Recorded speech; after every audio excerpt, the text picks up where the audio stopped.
पिछले 10 वर्षों में मोदी जी के नेतृत्व में भारत ने विकास और सुशासन के कई महत्वपूर्ण पड़ावों को पूरा किया है।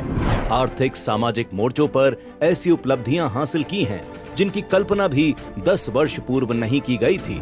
यूं तो देश के सभी 140 करोड़ भारतीय आज के इस भारत शक्ति का आधार हैं, लेकिन इन 140 करोड़ भारतीयों में भी 4 वर्ग ऐसे हैं जिन्होंने सफलता की कहानी में विशेष योगदान दिया है, जिन्होंने दिखाया है कि अगर सरकार पूरी निष्ठा से देश सेवा का प्रयास करे तो समाज उठ खड़ा होता है।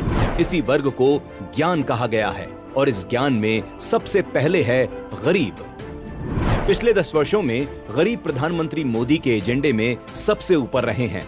दशकों तक सरकारी उपेक्षा का शिकार रहे देश के जनसाधारण की तरफ पहली बार सरकार की तरफ से सुशासन के हाथ बढ़े तो देखते ही देखते अपने आत्मबल से ये वर्ग उठ खड़ा हुआ। प्रधानमंत्री मोदी ने इस उपेक्षित समाज को अपनी प्राथमिकता में सबसे आगे रखा।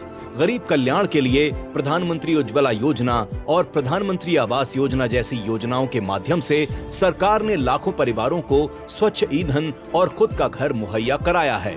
जनधन योजना से सीधे गरीब तक सरकारी सहायता पहुंची तो गरीब कल्याण अन्न योजना से 80 करोड़ लोगों को मुफ्त राशन मिला।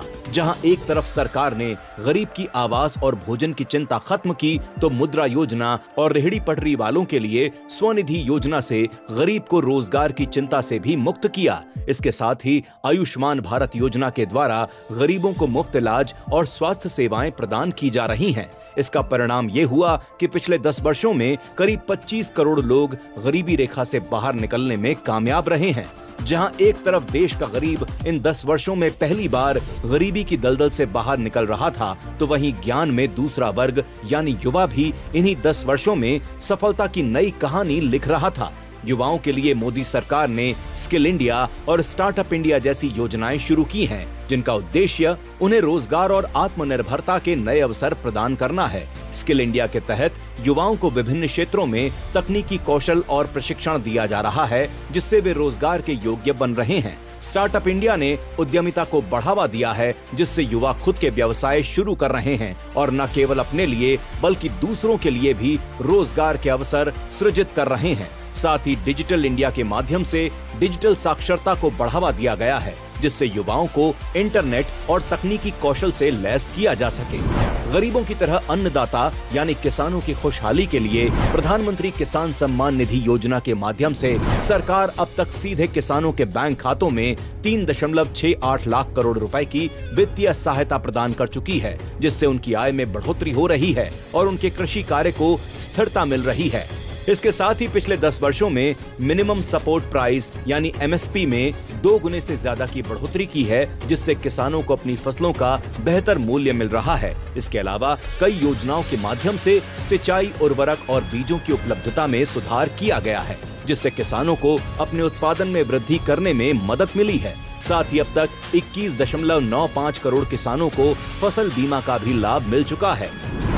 ज्ञान का N यानी नारी के सशक्तिकरण के लिए मोदी सरकार ने बेटी बचाओ बेटी पढ़ाओ योजना के माध्यम से महिलाओं की शिक्षा और सुरक्षा पर जोर दिया है। इस योजना का उद्देश्य लड़कियों के प्रति समाज में सकारात्मक दृष्टिकोण पैदा किया। इसके साथ ही महिला स्व सहायता समूहों को वित्तीय सहायता और प्रशिक्षण प्रदान किया गया है, जिससे महिलाएं आर्थिक रूप से आत्मनिर्भर बन रही हैं और छोटे छोटे व्यवसाय चला रही हैं।